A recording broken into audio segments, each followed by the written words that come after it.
How long would it take the UK to draft up 500,000 troops needed to fight a European war?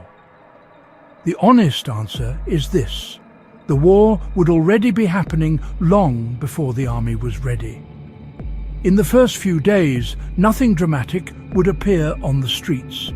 No mass announcements, no sirens, just quiet messages sent out behind the scenes. Reservists would be the first to go. Around 30,000 trained civilians pulled out of normal life almost immediately. Offices would scramble.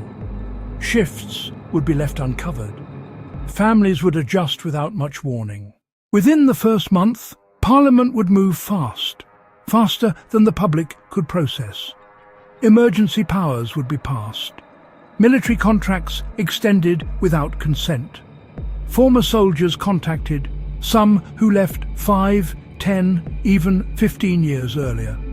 Many would return out of duty. Others would hesitate. A few would refuse outright. By around 3 months, the problem would be impossible to hide. The regular army, even reinforced, would still be far too small. Equipment would be stretched, training pipelines clogged, experience diluted. That's when the language would change. Conscription wouldn't be called conscription. It would be framed as national service, temporary, necessary, responsible. Letters would start landing through doors. Medical checks set up in sports halls and leisure centres. Background checks rushed, training shortened, corners quietly cut. But the numbers would never add up cleanly. Historically and realistically, 10 to 20% of those called up would refuse. Some would ignore the letters. Some would protest. Some would disappear into informal work or leave the country. Others would accept fines, criminal records, even prison rather than serve.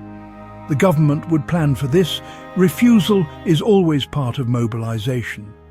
By 6 to 12 months, tens of thousands of civilians would be in uniform, many barely trained, many unwilling. Enough to fill space, hold ground, guard infrastructure, not enough to fight a modern European war effectively. Factories would begin shifting to war production, imports rerouted, fuel prioritised, travel tightened, media messaging narrowed. Life wouldn't stop, but it would feel thinner, more controlled, more anxious. To reach 500,000 troops, Britain would need 1 to 2 full years of sustained mobilisation. And even then, the number would exist mostly on paper. True combat readiness would lag behind. Experience takes time. Training takes time. War doesn't wait. And long before the first major battle was fought abroad, the war would already be everywhere. In empty workplaces, strained hospitals, crowded training grounds, and households waiting for letters they hoped wouldn't arrive. Because modern wars don't begin with invasions, they begin with mobilisation. And once that process starts, normal life doesn't end all at once. It erodes. Subscribe for more dark truths history doesn't warn you about.